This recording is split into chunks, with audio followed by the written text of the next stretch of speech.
Muchas gracias, amigos, por continuar con nosotros en nuestro programa de Libro del Cielo, volumen 15. Y les damos la bienvenida el doctor Salvador Tomasini. Hola, amigos. Alejandro Carrega. Hola, buenas noches. Y su servidora, Elvi Carrión. Y bueno, seguimos con la lectura 15.2 de diciembre 21, 1922. Privación de Jesús y penas del alma. Me sentía toda afligida por la privación de mi adorable Jesús. Más bien me sentía torturada. Mi pobre corazón agonizaba y se debatía entre la vida y la muerte. Y mientras parecía que moría, una fuerza oculta lo hacía resurgir para continuar su amarguísima agonía. Oh privación de mi Jesús, cómo eres despiadada y cruel. La misma muerte sería una nada frente a ti, pues la muerte no hace otra cosa que llevar a la vida eterna. En cambio, la privación hace huir la misma vida. Pero todo esto era nada aún. Mi pobre alma, mientras quería a mi vida, a mi todo, dejaba mi cuerpo para encontrarlo al menos fuera de mí, pero en vano. Más bien, me encontraba en una inmensidad de la cual la profundidad, la grandeza, la altura, no se descubría el término. Fijaba mis miradas por todas partes en aquel gran vacío. ¿Quién sabe si al menos pudiera verlo de lejos para tomar el vuelo y arrojarme en sus brazos? Pero todo era inútil.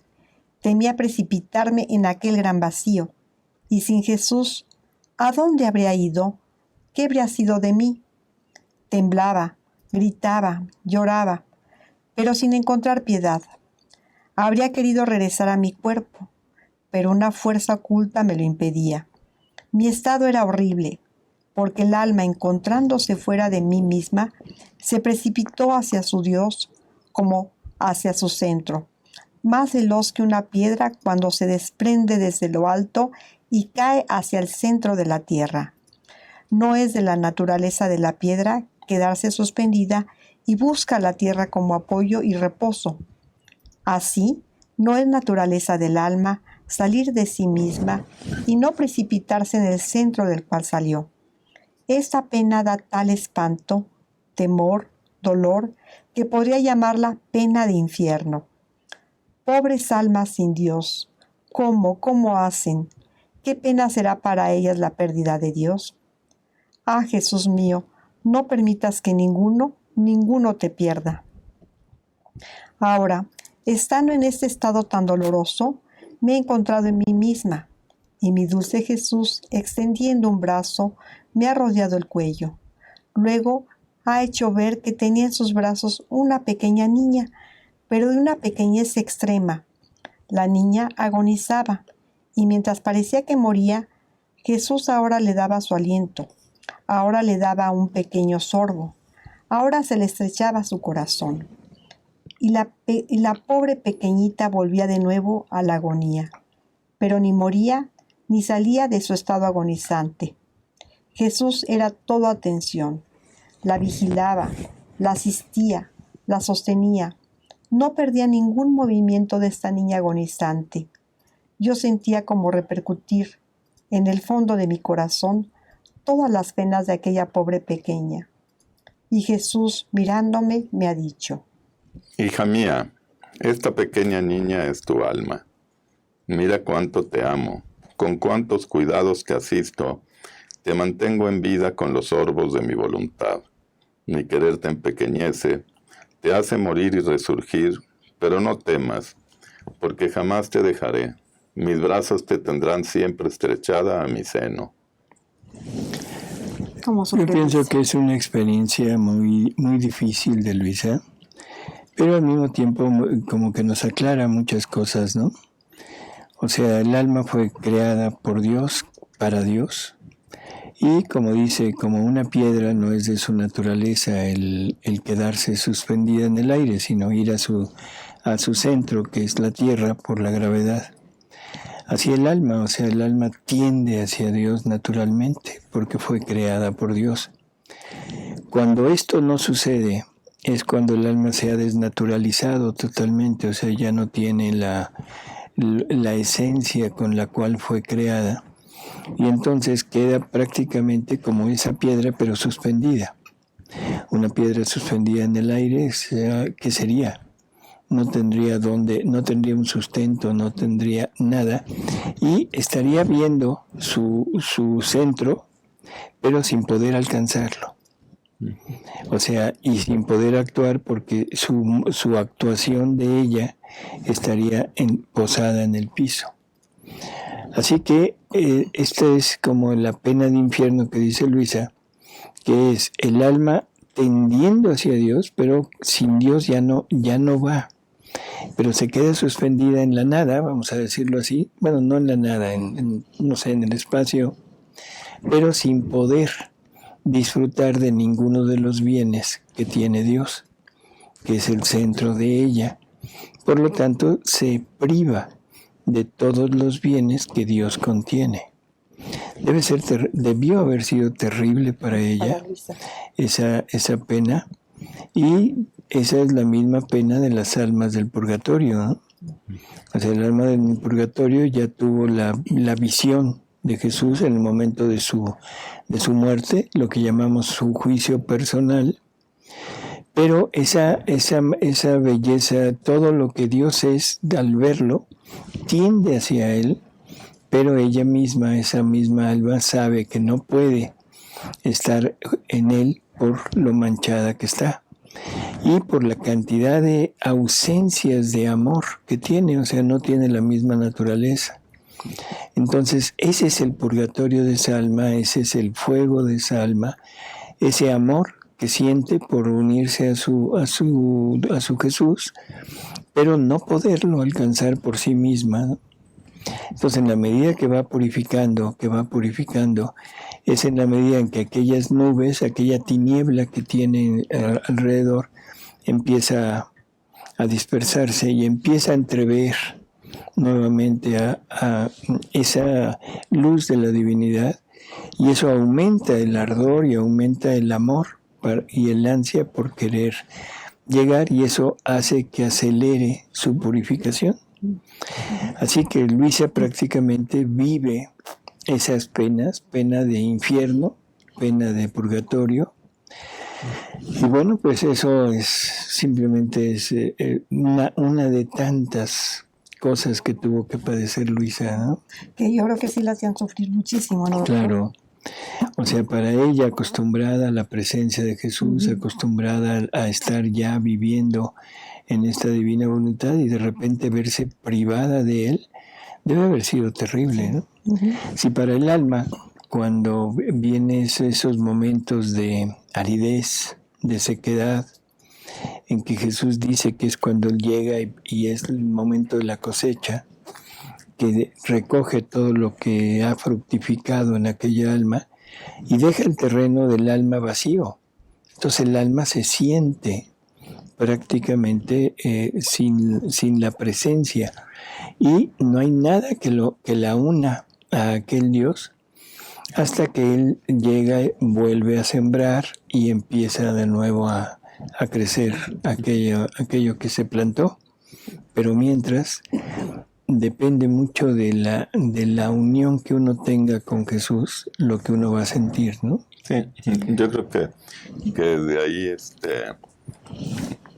a veces por eso nos cuesta también trabajo soltar nuestra voluntad humana, porque ahí tenemos como una zona de confort, una seguridad que tenemos cierto control. En cambio, si la soltamos, nos quedamos prácticamente como en el vacío de Dios. Así es. De Jesús, muchas veces no queremos estar dependientes de Dios. Pero ese es el punto, o sea, que si no tenemos esa soltura, ese dejarnos, difícilmente vamos a poder entenderlo y conocerlo. Sí. Y difícilmente, bueno, no difícilmente, seguramente no vamos a llegar a la vida eterna, porque la vida eterna es conocimiento. La vida eterna es que te conozcan a ti, Padre, y a tu enviado Jesucristo. Entonces, si no tenemos ese acercamiento, si no tenemos conocimiento, nos quedamos sin vida eterna. Claro. Tiene que ser una confianza y una fe absoluta en Él, ¿no? Así es. Muy bien. 15:3, enero 16, 1923. Segundo desorden general. Me sentía muy afligida por la privación de mi dulce Jesús y pensaba entre mí, ¿por qué no viene? ¿Quién sabe en qué lo he ofendido de mí que se esconde? Y mientras esto pensaba, y quién sabe cuántas otras cosas que no es necesario decirlas, mi adorable Jesús se ha movido en mi interior y estrechándome fuerte a su corazón santísimo, con voz tierna y llena de compasión, me ha dicho: Hija mía, después de tanto tiempo que vengo a ti, deberías de comprender por ti misma la causa de mi ocultamiento, pero no escondido fuera de ti, sino en ti misma. Después, suspirando fuerte, ha agregado: Ay, es el segundo desorden general que las naciones están preparando, y yo me estaré oculto en ti y como vigilante para ver qué hacen. He hecho de todo para disuadirlos, les he dado luz, gracia, te he llamado a ti en modo especial en los meses pasados, para hacerte sufrir más, para hacer que mi justicia, encontrando un dique en ti y una satisfacción de más en tus penas, pudiera hacer descender más libremente la luz, la gracia, en sus mentes para disuadirlos de este segundo desorden.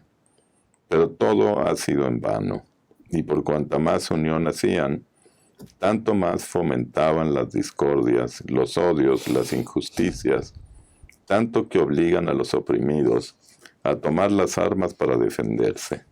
Y yo, cuando se trata de defender a los oprimidos y a la justicia, aún natural, debo concurrir. Mucho más, pues las naciones aparentemente vencedoras vencieron sobre bases de la más pérfida injusticia. Deberían de haberlo comprendido ellas mismas y ser más benignas con los oprimidos. En cambio, son más inexorables, queriendo de ellos no solo la humillación, sino también la destrucción. ¡Qué perfidia más que diabólica! No están aún saciados de sangre. ¿Cuántos pobres pueblos perecerán? Me duele, pero la tierra quiere ser purgada. Otras ciudades serán destruidas. También yo cegaré muchas vidas con los flagelos que mandaré del cielo. Y mientras esto sucederá, yo me estaré en ti como oculto y como vigía.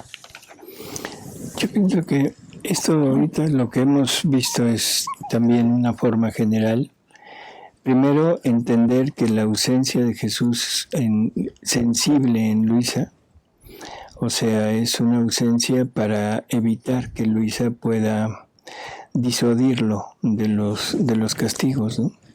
Y eso yo pienso que es una gran enseñanza, porque quiere decir que el alma que llega a vivir en la divina voluntad tiene la capacidad de poder, con su amor, con el amor divino que le está dando a nombre de toda la humanidad, tiene la capacidad de poder mitigar el flagelo, de poder frenar la justicia divina. Esto nos debería de motivar mucho para vivir en esta divina voluntad, sobre todo en estos tiempos que estamos viviendo flagelos tremendos, ¿no? Flagelos tremendos como son el aborto, como son el divorcio, como es todo lo de ¿cómo se llama? Lo de género, o sea, sí, la ideología de género. La ideología de género, todo esto de matrimonios entre personas del mismo sexo, los niños que pueden ser adoptados, esta nueva educación, este nuevo plan educativo que está pues ya llevándose a cabo, en donde al niño se le niega una identidad sexual y se le da la libertad a un ser que no tiene la suficiente capacidad de razonamiento, se le da la capacidad de poder elegir de acuerdo a su gusto, no de acuerdo a su naturaleza, en fin. Entonces estamos viviendo en tiempos realmente muy difíciles, tiempos que quizá la fuerza de la costumbre nos ha ido permitiendo como verlos como algo, no sé, natural, y donde incluso nos atrevemos a decir que es progreso. Sí.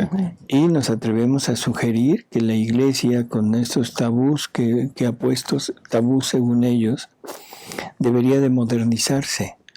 Ese ayornamiento de la Iglesia, en donde se quiere quitar prácticamente todo lo que son los mandamientos, la ley de Dios, se quiere quitar todas la palabra de Jesús, se le quiere poner un coto, no entendiendo que Jesús es Dios y que su palabra es totalmente inmutable, no puede cambiar, y que no hay nadie, no importa quién sea, que pueda cambiar la palabra, mucho menos anularla.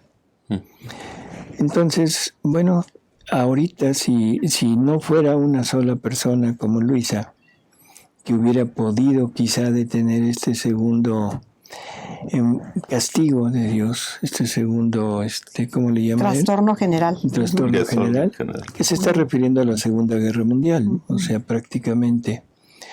Así que si eso podría un alma, ¿qué podrían 2? Claro.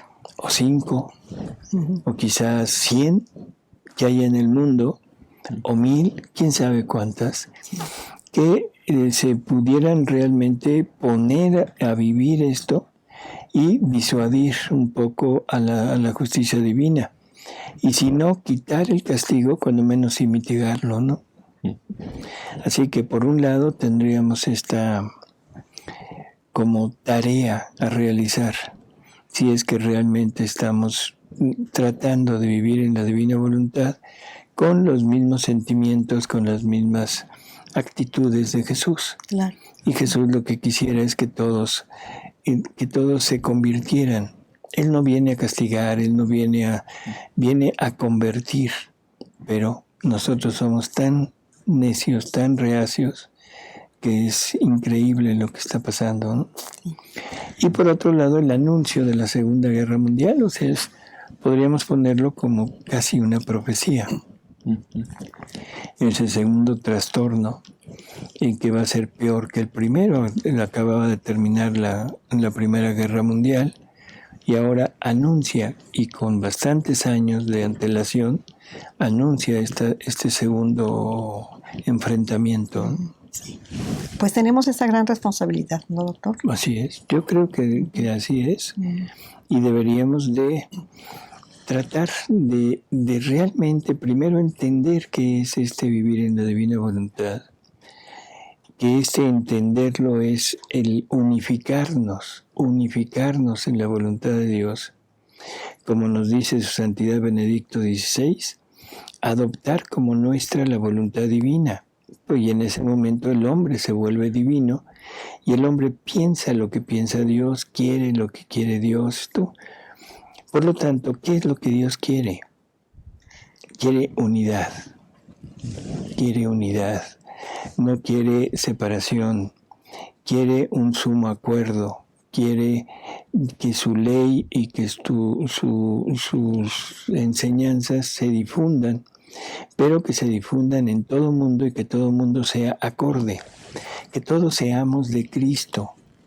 Como decía San Pablo, ya basta de que yo soy de Apolo, yo soy de...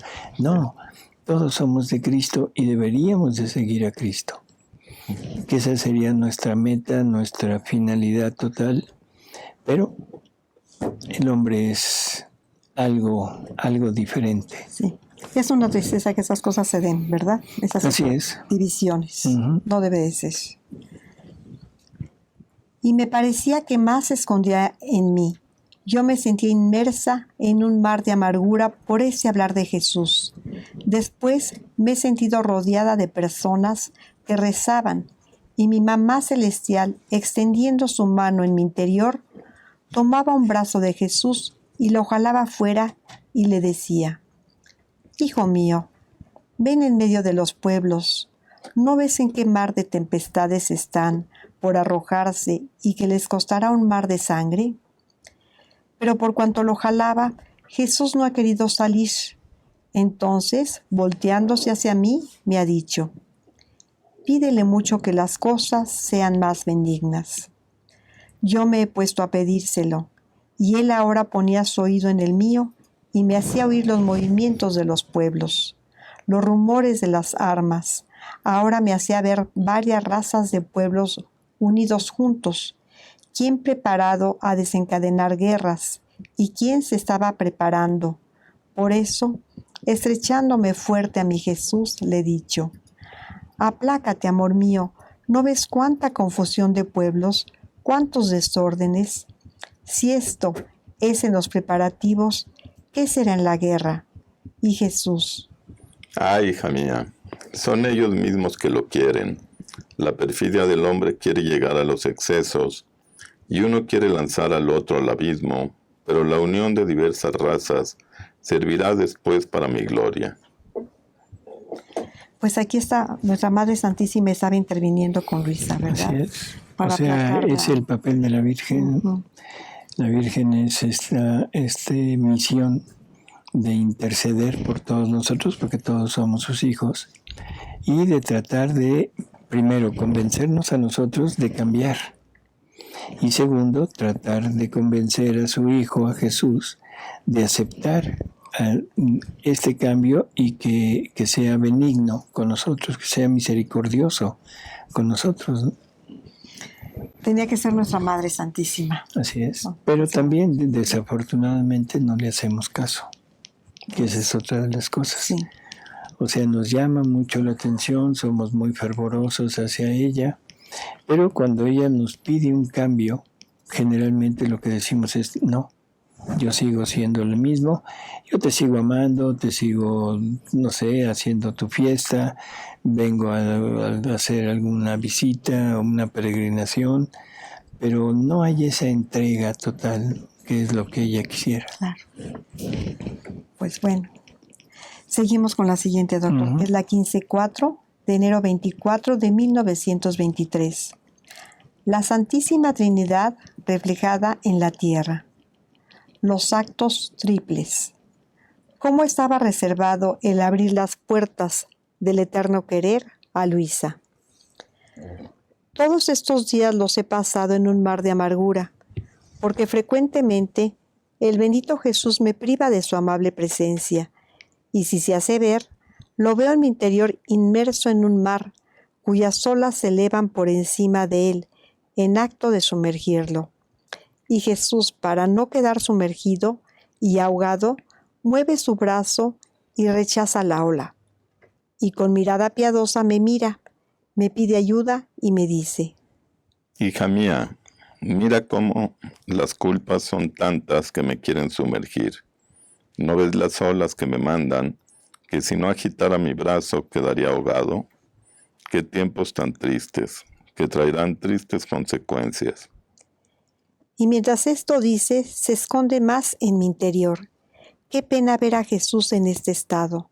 Son penas que desgarran el alma y la hacen pedazos. O cómo se quisiera sufrir cualquier martirio para consolar a mi dulce Jesús.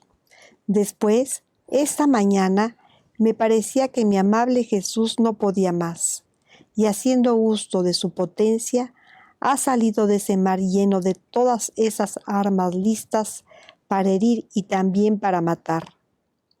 Que daba terror solo mirarlo, y apoyando su cabeza sobre mi pecho, todo afligido y pálido, pero bello y de una belleza que raptaba, me ha dicho: Hija amada mía, no podía más. Y si la justicia quiere su curso, también mi amor quiere su desahogo y hacer su camino. Por eso he salido de ese mar horrible que me forman las culpas de las criaturas, para dar campo a mi amor, para venir a desahogarme con mi pequeña hija de mi voluntad. También tú no podías más. He escuchado el estertor de tu agonía por mi privación en aquel mar horrible. Y habiendo puesto como a un lado a todos, he corrido a ti para desahogarme y hacerte desahogar en amor conmigo, para darte nuevamente la vida. Y mientras esto decía, me estrechaba fuerte a él. Me besaba.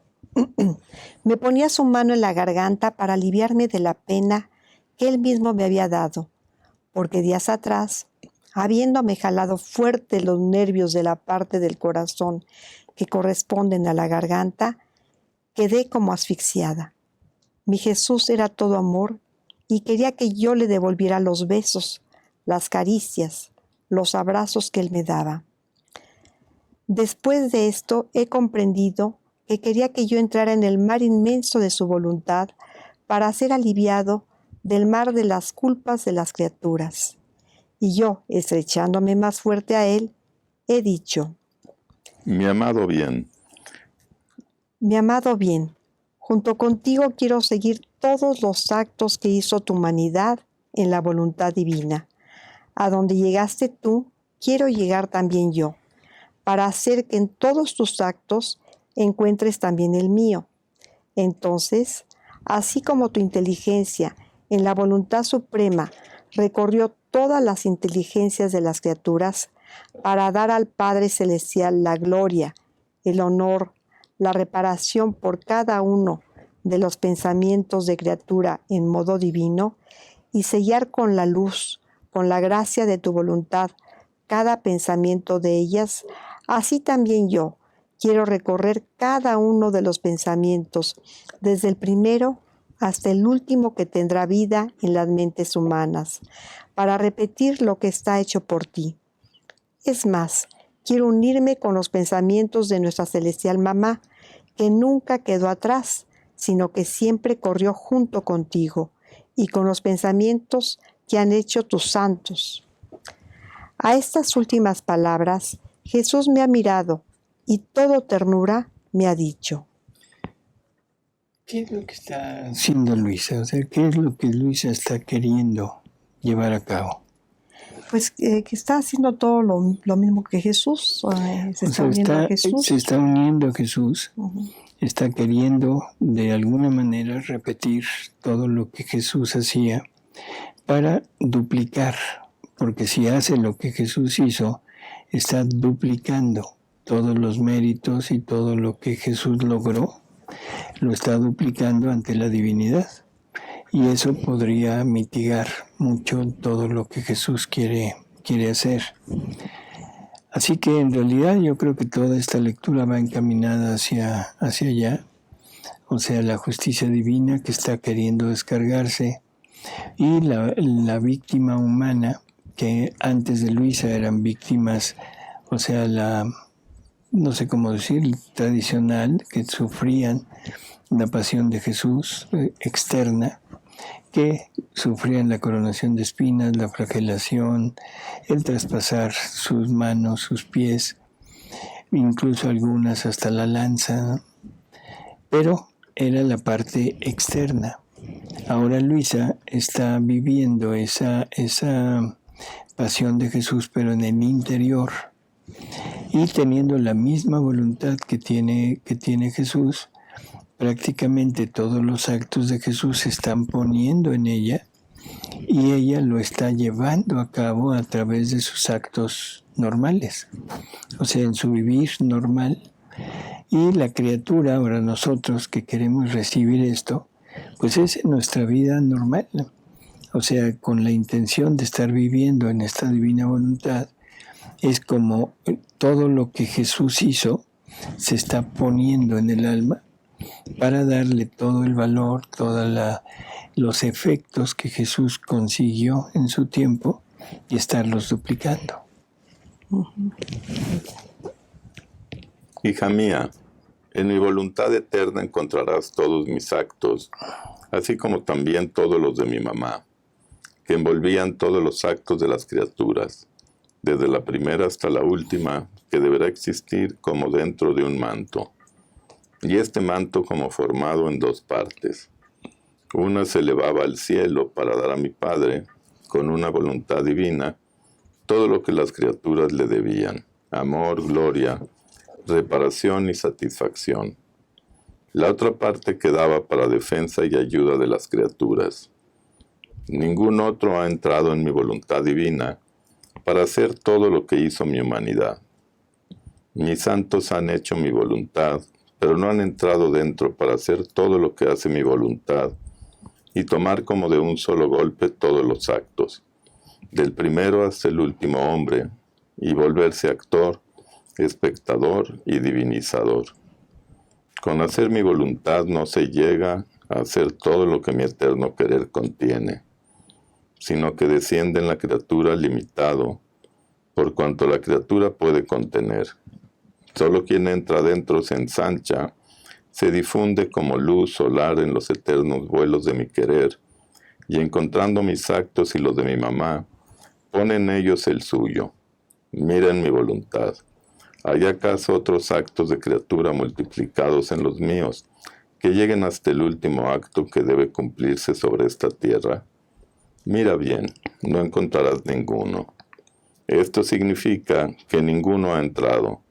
Estaba reservado el abrir las puertas de mi eterno querer a la pequeña hija mía, para unificar sus actos a los míos y a los de mi mamá, y volver triples todos nuestros actos ante la majestad suprema y para bien de las criaturas. Ahora, habiendo abierto las puertas, pueden entrar otros, con tal que se dispongan a un bien tan grande. Entonces todos los actos de las criaturas son triples, ¿verdad? Porque al unirlos a Jesús están unidos al de María y están unidos a los de Luisa y entonces son triples, ¿no? Para Dios, sí. Uh-huh. O sea, Jesús vive en nuestra vida y pone a María a repetir todo eso y Luisa después. Entonces tenemos esta vida, y yo diría 4 veces, porque la primera, dice Jesús, es el Verbo eterno en el momento de la creación, en el momento de aquella correspondencia al Padre. Ahí es la primera vez que Él vive completamente la vida de cada uno. No es la vida vivida en el sentido físico. O sea, no es que Jesús haya hecho los actos que yo estoy haciendo ahorita, sino lo que hemos hablado mucho de ese impulso, un impulso divino para que la criatura lo tomara, se moviera y diera salida a ese impulso divino en un acto de ella. O sea, a eso se refiere Jesús con vivir nuestra vida. En términos generales, la vive allá, corresponde al Padre y le entrega la vida de toda la familia humana, pero vivida plenamente en unión con ellos. Después, o sea, después de la caída, tiene que volver a vivirla y por eso viene como Redentor. Entonces, la segunda vez que toma nuestra vida, la rehace y paga nuestra culpa para dejárnosla otra vez para si la queremos tomar. Y ahí es a donde asocia a María.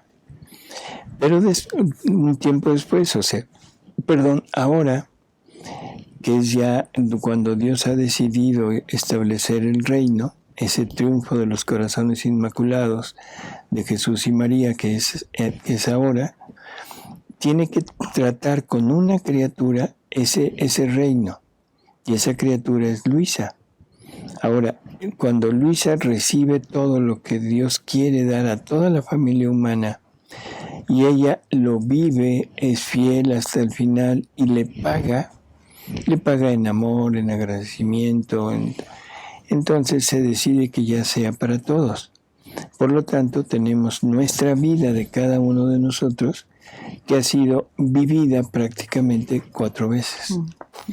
Por el Verbo eterno, desde toda la eternidad, por el Verbo eterno hecho hombre, o sea, aquí en la tierra, en la redención, por María, unificándose a su Hijo, y ahora por Luisa también junto con Jesús. Eso es lo que están haciendo, ¿no? Entonces, prácticamente nuestra vida ha sido vivida en 4 ocasiones, y cada una de esas veces nos ha conseguido gracias diferentes, dones que la divinidad ha sacado por lo que le han entregado a nombre mío.